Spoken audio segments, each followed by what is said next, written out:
The opinions expressed in the video you are about to see are solely those of BoatTest.com and its test captain.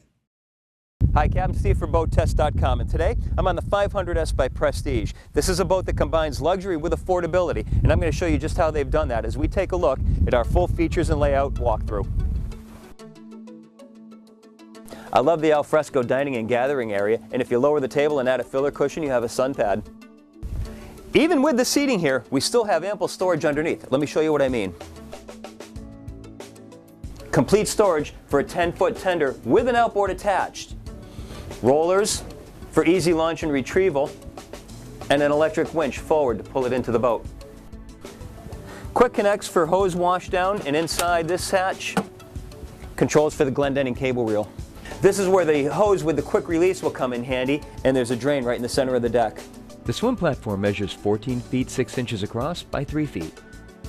There's a 4-step reboarding ladder, and notice that the second person in the water has a little handhold to hang on to while waiting for the first person to get out.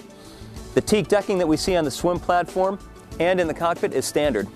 Convenient safety item, the stainless steel grab rail going across the swim platform.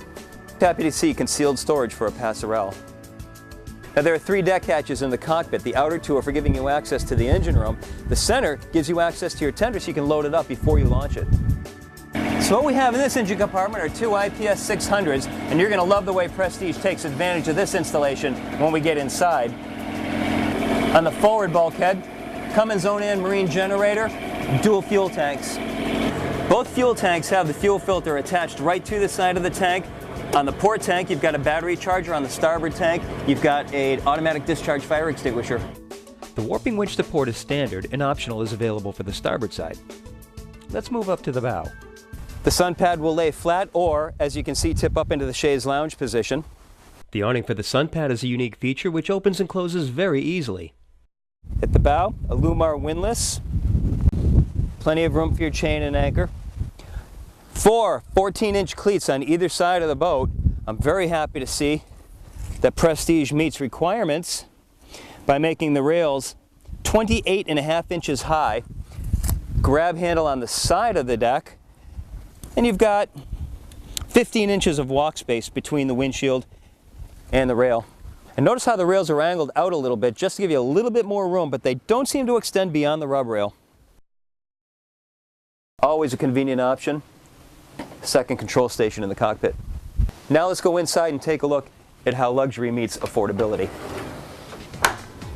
Prestige wanted to create a theme of keeping the days above deck and nights below deck, and one of the ways they did that was creating the galley in the aft end of the salon.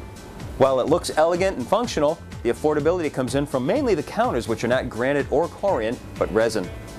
The real reason for using this material on the counters, though, is it won't crack like granite will when you start encountering heavy seas.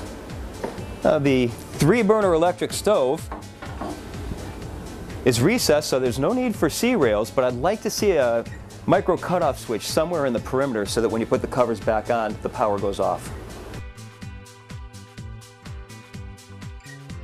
I'd also like to see this faucet have a pull-out wand. There's no shortage of storage space in the galley. The refrigerator opens with the outer door, and the freezer door opens independently. And to ensure that the chef remains an integral part of the action, the sliding glass doors open from here, giving you easy access to the aft cockpit. In the salon, opposing seating keeps everyone in the conversational zone. The seats are very comfortable.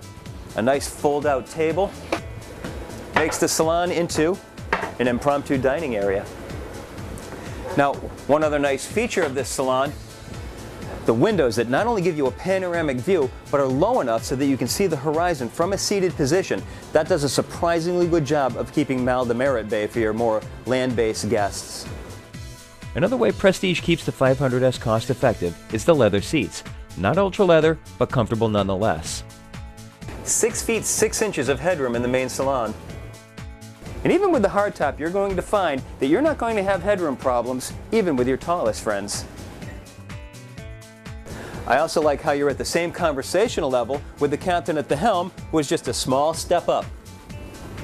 Now let's take a look at some of the details of the helm. Very modern helm layout with 2 Raymarine E120 widescreen displays to either side, autopilot in the center. Up above, analog gauges for your tachometers with the engine hours embedded inside, and I love having a rudder angle indicator even with IPS. Here's an interesting feature, a rubberized paint on the dash so it's non-reflective. Two things I'd like to see changed is one, the location of the climate control. On two separate occasions I accidentally bumped that and turned it from air conditioning to heat. Second, I'd like to see the remote control for the spotlight moved over to the left side of the helm so that your observer can give you a hand in navigating at night. Well, you're looking at 5 feet 5 inches of standing headroom behind the helm, and that's just not going to be good enough. So you're going to look at sitting at the helm while you're driving, or open up the sunroof and stand. With the sunroof open, you're looking at 36 square feet of open air, bringing the outdoors in. Prestige also does a great job of ensuring no leaks by making a positive close to seal off the roof. Now, if you want additional ventilation as well as visibility out the side of the boat,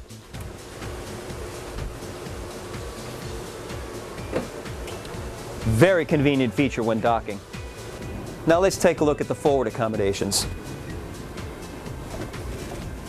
To port is a guest stateroom with twin berths, 6 feet 6 inches of headroom dropping down to 5 feet 3 inches. A nice trade-off between luxury and affordability is going from upholstery to fiberglass. The guest accommodations also have a separate climate control. The forward VIP features 5 feet 9 inches of headroom and twin berths, but this just won't do when you have a married couple on board. Easily accommodated. Additionally, individual climate control for this stateroom and separate entrance to the dayhead, which is also accessible from the companionway. The head features overhead cabinets with mirrored doors and a countertop basin sink, as well as a closable shower stall. Now, you remember when we were looking in the engine room how I told you that Prestige takes full advantage of that IPS installation? Let's take a look how they've done that.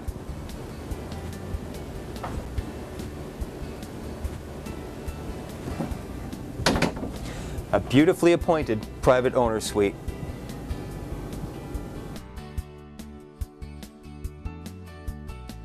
Over the berth, 3 feet 6 inches of headroom, dropping down to 2 feet 10 inches. Here's an interesting feature, booth-style seating over on the port-hand side, and if we had to go ahead and be sexist and say that this would be her seat with a vanity. Here's the masterhead with separate shower. Well, that's our look at the features and layout of the Prestige 500S. For BoatTest.com, I'm Captain Steve. We'll see you on the water.